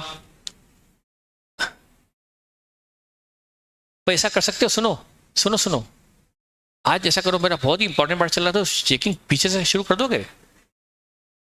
हाँ, एक बार देख लो, पर चेकिंग पीछे से करो ताकि हमें थोड़ा डिस्टर्बेंस, क्योंकि बहुत इंपॉर्टेंट पार्ट चल रहा है, शुरुआत है चैप्टर की, इसलिए मैं नहीं चाहूंगा कि आपको कोई डिस्टर्बेंस हो। तो चेकिंग करो, लेकिन पीछे से कर लो, बैक साइड से आप चेकिंग करना स्टार्ट कर दो, ताकि हमारी पूरी क्लास डिस्टर्ब नहीं होगी। कुछ ही लोग डिस्टर्ब होंगे फॉर द टाइम बिंग, और आप भी डिस्टर्ब मत हो। अपना जिसको होमवर्क चेक कराना, बस वो कॉपी खोलकर वहां रख दो, वो चेक कर लेगा ऑटोमेटिकली, आप डिस्टर्ब नहीं होंगे, है ना बेटा? तो यहाँ पर एक तो बिजनेस खरीदना अलग होता है और असेट खरीदना अलग होता है। आया समझ में आपको? मान लो यहां पर सियागंज में बहुत सारी होलसेल शॉप है, आप देखते होंगे। यदि आप वो शॉप की बिल्डिंग, जो शॉप है, वो भी खरीद रहे हो, आप उसका फर्नीचर भी ले रहे हो, उसमें रखा हुआ स्टॉक भी, उसमें उसमें लगे हुए इलेक्ट्रॉनिक इक्विपमेंट भी, और उसकी लाइबिलिटी भी, सब कुछ आपने लिया और कहा कि भाई तू दुकान से उठ के बाहर हो जा, तेरी सीट पर मैं बैठूंगा। ये हुआ बिजनेस टेक ओवर। ये हुआ हमने उसका चलता हुआ बिजनेस खरीद लिया, ये है बिजनेस टेक ओवर। लेकिन कोई दुकान बिक रही है, वो बिजनेस बंद कर रहा है, माल उसने किसी को बेच दिया, फर्नीचर किसी को बेच दिया, बिल्डिंग किसी को बेच दी, एसी किसी को बेच दिए वगैरह, तो वो बिजनेस सेल भी नहीं है, वो तो असेट की सेल है। वो खरीदने वाले के लिए वो बिजनेस परचेज नहीं, असेट परचेज है। तो असेट खरीदने पर ये पीसी, ये AS14 एप्लीकेबल नहीं होता, ये बिजनेस टेक ओवर पर एप्लीकेबल होता है। तो देखिए बेटा, A limited take over B limited. अच्छा, ए ने बी की असेट को 28 लाख पर वैल्यू किया है। अच्छा बताइए, यदि आपका एक फ्रेंड, सिंपल सी बात है जो मैं आपको देना चाहता हूं आपकी प्रैक्टिकल लाइफ से, इतना इजी कि आप खुद मुझे बगैर कुछ कहे पीसी बता दोगे, बगैर मेरे बताए पीसी बताओगे। सिंपल सी बात है, आपका एक फ्रेंड है, वो अब सीए छोड़कर घर जा रहा है, उसके पास 4 मोबाइल थे, अलग अलग के लिए अलग अलग मोबाइल, इसीलिए अब सीए छोड़ के जा रहा है। तो अब उसमें से वो 3 मोबाइल बेच के जाना चाहता है, क्योंकि अब घर जाना पड़ रहा है, तो किसी काम के नहीं 4 मोबाइल। एक मोबाइल आपको वो देना चाहता है, वो मोबाइल उसने खरीदा था 40,000 में, उसकी बुक्स में वो 40 का चल रहा है। तो क्या आप भी 40 दोगे, उसकी बुक वैल्यू पे करोगे, या उसकी करंट मार्केट वैल्यू? उसके लिए आप जाओगे पीछे, यहाँ पर इंदौर में पीछे डॉलर बाजार है, कौन सा बाजार बोलते हैं? Dollar market, novelty market. Novelty market में जाओगे, वहां जाओगे, वो दिखाओगे कि भाई ये मोबाइल हमें बेचना है दुकानदार को। दुकानदार कहेगा भाई ये मोबाइल 15 में बिकेगा, आपको पता पड़ेगी उसकी प्राइस क्या है, तो आप भी उसको कितना पे करोगे? 40,000 उसकी बुक वैल्यू पे करोगे, या अग्रीड प्राइस जो आप और मिलकर तय कर लो? मार्केट ने क्या बोला? 15,000 का। पर वो फ्रेंड बोलता है देख भाई ये वो मोबाइल है जिससे मैं उससे बातें करता था, और वो बहुत ही निहायत ही कोई अच्छी लड़की थी, तो बड़ा प्रीमियम मोबाइल था। तो आपने भी सोचा कि यार इस मोबाइल से उससे बात करता था, तो वो भाव खा रहा है कि मैं 15 में तो नहीं बेचूंगा, 16 में बेचूंगा। तो बताओ मोबाइल कितने में खरीद लिया आपने? 16 में। अग्रीड प्राइस है, तो अग्रीड प्राइस अलग होती है, बुक वैल्यू अलग होती है। तो आपने कितना पे किया उसको, कितना तय किया उसको मोबाइल के लिए? 16,000 में तय कर लिया कि ठीक है भाई उस मोबाइल की वैल्यू 1,000 तो ज्यादा बनती है, 16,000 में आप उसको खरीद रहे हो। ठीक, अब वो आपका फ्रेंड बोलता है कि यार तू मोबाइल, आपने सिर्फ मोबाइल खरीदा तो कितना देना पड़ेगा? 16,000। पर साथ में बोलता है तू एक काम कर भाई, ये घड़ी है, एक घड़ी भी मुझे उससे गिफ्ट में आई थी, ये भी तू रख ले, ये मैं लेके जाना नहीं चाहता हूं। तो वो घड़ी आपको बेच दी उसने 4000 में। तो अब आप कितना देंगे? 16,000 की एक एसेट खरीदी, 4 की दूसरी खरीदी। तो जितनी जितनी एसेट खरीदते जाओगे उनको आप जोड़ते जाओगे। क्या ये बहुत टिपिकल है? 20,000 दोगे, पर साथ में वो एक चीज और बोलता है, भाई एक काम और कर, तू मुझे, आप उसको कितना पेमेंट करने वाले हो? 20। वो बोलता है रुक रुक, एक काम कर, मेरा मकान मालिक है, उसको मुझे 5,000 रुपये किराया देना बाकी है। अब मैं उसके पास जाना नहीं चाहता, उससे मेरा पंगा हो गया। तो एक काम कर, ये 5,000 का जो मेरी किराया देना है मुझे, वो तू ही जाके इस मकान मालिक को दे देना। तो अब आपने बोला ठीक है भाई ऐसा कर लेंगे। तो अब आप उसको कितना पे करोगे? सिंपल सी बात है, कॉमन सेंस की बात है, 15,000। और 5,000 किसको पे कर दोगे? लैंडलॉर्ड को, मकान मालिक को। तो आपकी जेब से कितना जाएगा? 20 पर। तो आपने उसको कितना दिया? 15। इस चैप्टर में इसी 15 को बोलते हैं परचेस। खरीदने वाला बेचने वाले को कितना पे कर रहा है? खरीदने वाला बेचने वाले को कितना पे कर रहा है? 20 या 15? खरीदने वाले आप, बेचने वाले आपके फ्रेंड को कितना पे कर रहे हो? 15,000। इसी को बोलते हैं चैप्टर में purchase consideration. All assets minus, आपने पेमेंट 15,000 कैसे निकाला? जो जो असेट ली उसको जोड़ लिया, और क्या जोड़कर क्या घटाया? जो जो असेट ली उनको जोड़ लिया, और उसमें से क्या घटा दिया? जो आपने उसकी लायबिलिटी टेक ओवर की है वो घटा दिया आपने। तो आप भी जब किसी अब हम आते हैं इस एग्जाम्पल से निकलकर किसी कॉर्पोरेट पर, आप किसी कंपनी को खरीदने जाते हो, उसकी असेट, अपने उसको कंपनी को खरीद लिया, बी को खरीद लिया, मतलब उसकी सारी असेट लायबिलिटी को खरीद लिया। तो उसकी असेट भी आप खरीद रहे हो, साइमल्टेनियसली उसकी लायबिलिटी भी आपको खरीदनी पड़ेगी। तो कितना पे करोगे बेटा? असेट के लिए कितना पे करोगे? असेट्स के लिए उसकी बुक वैल्यू 25 या अग्रीड प्राइस 28 पे करोगे। तो 28 तो पे करोगे असेट के लिए, पर क्या 28 पे करोगे या लायबिलिटी के लिए पेमेंट कट कर लोगे? लायबिलिटी के लिए पेमेंट कट कर लोगे। कितना पे करोगे? 28 माइनस 15, कितना लाख पे करोगे? 13 लाख पे कर दोगे। किसको? बी लिमिटेड को पे कर दोगे 13 लाख। तो 13 लाख क्या हो गया? परचेज कंसीडरेशन, जो आप बी को पे कर रहे हो। और बी को भी क्यों? आप बी के लिक्विडेटर को पे करोगे। बी कंपनी के वाइंडिंग अप का काम कौन देख रहा है? बी का लिक्विडेटर। तो आप ये 15 लाख का पेमेंट किसके हाथ में दोगे? बी के शेयर होल्डर के हाथ में दोगे या लिक्विडेटर के हाथ में दोगे? बी का कामकाज कौन देख रहा है? बी का लिक्विडेटर। तो ये 15 लाख का पीस, 13 लाख का पीस किसको दोगे? बी के लिक्विडेटर को। और लिक्विडेटर क्या करेगा? वो 13 लाख किसमें बांट देगा? बी कंपनी के शेयर होल्डर में बांट देगा। तो ये सब काम वहां बी में कौन कर रहा है? बी का लिक्विडेटर। तो उस केस में पीसी कितना हुआ? 13 लाख। तो पीसी का मतलब क्या हुआ? All asset taken over minus all liability. जैसे आपने कहा कि आपने उसका मोबाइल लिया, आपने उसकी वॉच ली, आपने उसका गॉगल लिया, आपने उसकी मोटर बाइक ली, तो उन सबको जोड़ लो और उसमें से जो जो आपने लायबिलिटी ली है वो घटा दो, तो नेट अमाउंट उसको आप पे कर दोगे। उसी को कहा जाएगा परचेज कंसिडरेशन। तो आप इस एक कंपनी बी कंपनी को कितना पे करेगी? 28 लाख या 13 लाख? 13 लाख, 13 लाख। जैसे कि मैंने बताया, मैं चैप्टर की नस नस जानता हूं। मतलब यह कि, और ये कोई महान बात नहीं है कि मैं इतना टैलेंटेड, इतना मेरे जो आता है। अरे बेटा, जो चीज को यदि 40 साल से आपको पढ़ा रहे हो, पढ़ रहे हो, तो फिर ये नॉलेज होना कोई बड़ी बात? जब आप पहली बार पढ़ रहे हो और आप में भी कॉन्फिडेंस आएगा। तो मैं तो बेटा 40 साल से कितनी बार पढ़ा चुका हूँ। एक साल में 5-5 पेज पढ़ा चुके होते, एक साल में 5-5 बार ही चैप्टर पढ़ा चुके होते थे। सीए फाइनल में मैंने कई सालों तक ये चैप्टर पढ़ाया। आप सोच सकते हैं उसमें तो क्या एक्सपर्टाइज रिक्वायर्ड होता है। और मुझे नहीं, हर टीचर को एक्सपर्टाइज होता है। ऐसा नहीं कि मुझे ही है, हर टीचर को जिसने ये पढ़ाया उसको एक्सपर्टाइज तो होती ही है। पर चूंकि मुझे 40 साल हो गए तो मेरी मतलब थोड़ी सी मैं डीप में जाकर पढ़ाता हूँ। Are you agreed? मैं आपको जो बताने जा रहा हूँ कि 28 माइनस 15 मतलब कितना लाख? तो यदि बी के शेयर होल्डर की तरफ से सोचो, उन्हें कितना मिलेगा बी के शेयर होल्डर को? 13 लाख। अब 13 लाख का ब्रेकअप बता रहा हूं बी के एंगल से, क्योंकि हमें बी की बुक भी क्लोज करनी है।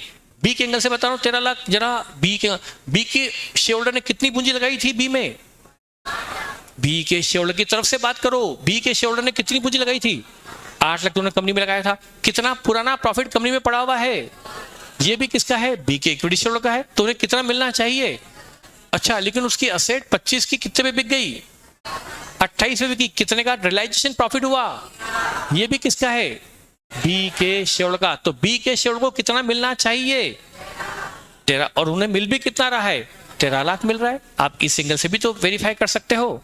ये एंगल हमारे सिर्फ सोचने के लिए है, करने के लिए नहीं एग्जाम में। ऐसा एंगल से सोचना करना तो संभव ही नहीं है, आज तक मैंने कभी देखा ना। आप देखेंगे, ये तो मैंने आपको जस्ट नॉलेज और कॉन्फिडेंस के लिए बता दिया कि हम हर तरफ से क्वेश्चन पर ग्रिप पा सकते हैं, हर तरफ से क्वेश्चन को समझ सकते हैं।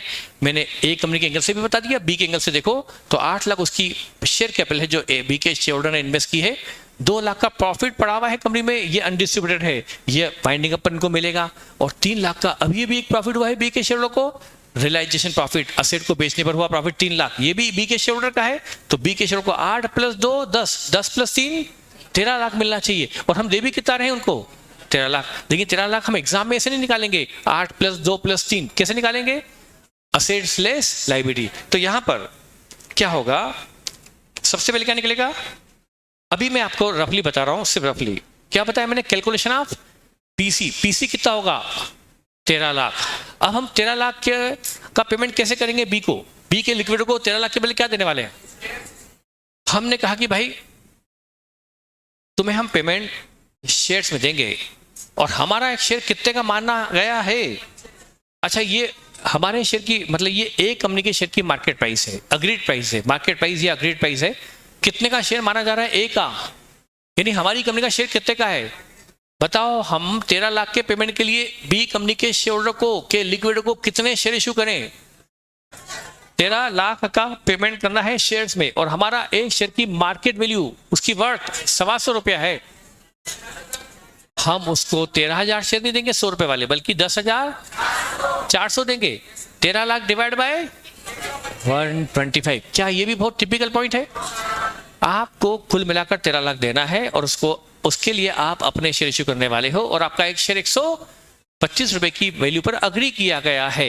ए और बी के शेयर ने मिलकर अग्री किया है 125। तो आप 13 लाख डिवाइड बाय 125, इसके लिए आप 10,400 शेयर दे दोगे बी के शेयर को। मतलब आप 100 वाला शेयर इश्यू करोगे 125 पर, मतलब आप 25 रुपए की प्रीमियम पर शेयर इश्यू करोगे, इसलिए आपको 10,400 शेयर में ही काम चल जाएगा। Is it okay? तो पीसी है 13 लाख, पीसी है 13 लाख, और उसका मोड ऑफ डिस्चार्ज, उसको भुगतान का तरीका क्या? शेयर्स 10,400 शेयर के माध्यम से उस पीसी का डिस्चार्ज किया जाएगा। उस पीसी का भुगतान 10,400 शेयर अलॉट कर किया जाएगा। Is it okay? अब मैं आपको अभी तो मैंने बताया पीसी और पीसी का मोड ऑफ डिस्चार्ज। अच्छा, ये असेट कौन टेक ओवर करेगा? ए जब टेक ओवर करेगा तो इस असेट के लिए ए ने कितना पे किया है? इस असेट के लिए ए कंपनी, परचेजिंग कंपनी ने 25 पे किया है या 28 पे किया? इसकी कॉस्ट ए के लिए क्या है? 28 लाख। तो ए कंपनी इसको किस पे रिकॉर्ड करेगी? 28 पर ही नहीं, रिवाइज वैल्यू पर ही नहीं, अग्रीड प्राइस पर ही। तो कॉमन है, कॉमन सेंस की बात है। लेकिन बी कंपनी में अकाउंट कितने पे खुला है इस असेट का? तो बी कंपनी इस असेट अकाउंट को क्लोज कितने पे करेगी? 25 पे क्लोज करेगी, या पहले 28 पे लाकर फिर 28 पे क्लोज करेगी? जब असेट बेचते हैं तो उसको रिवैल्यू करके नहीं बेचते हैं, बल्कि बुक वैल्यू पे बेचते हैं। आप जब भी असेट बेचते थे तो बुक वैल्यू पर असेट को बाहर करते थे। तो बी कंपनी अपने यहाँ असेट क्लोज करेगी 25 पर, लेकिन ए कंपनी उसको टेक ओवर करेगी 28 पर। ये लायबिलिटी भी ए कंपनी टेक ओवर करेगी, ये लायबिलिटी भी ए कंपनी लेगी, पर क्या ये रिजर्व भी ए कंपनी लेगी? ये प्रॉफिट है, ये प्रॉफिट किसका था? बी के शेयर का। कौन लेके चले जाएंगे? तो ए कंपनी क्या खरीदती है? असेट और लायबिलिटी, या प्रॉफिट भी खरीदती है? असेट और लायबिलिटी। हम किसी दुकान में सामने कोई दुकान मान लो बिक रही है, तो हम उसकी क्या खरीद सकते हैं? Stock, furniture, building.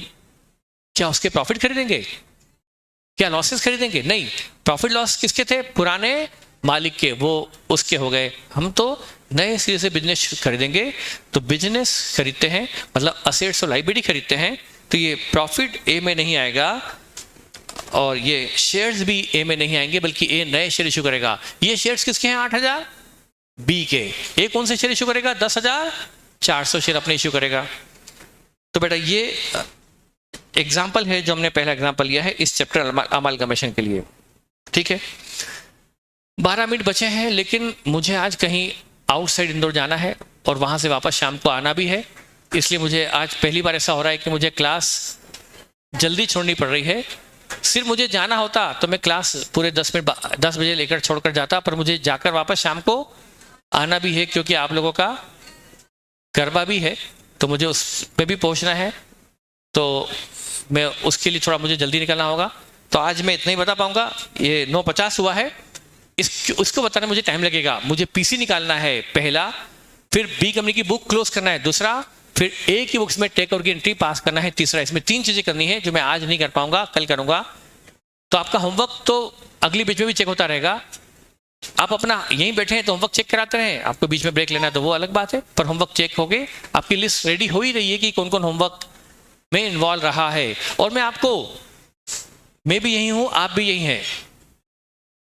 आपको मैं रिजल्ट बताऊंगा, अकाउंट सब्जेक्ट का तो बोल दूंगा कि जिसने होमवर्क में पार्टिसिपेट किया, होमवर्क की लिस्ट में रहा आखिरी तक, असंभव है कि उसके 60 से कम मार्क्स आ जाए।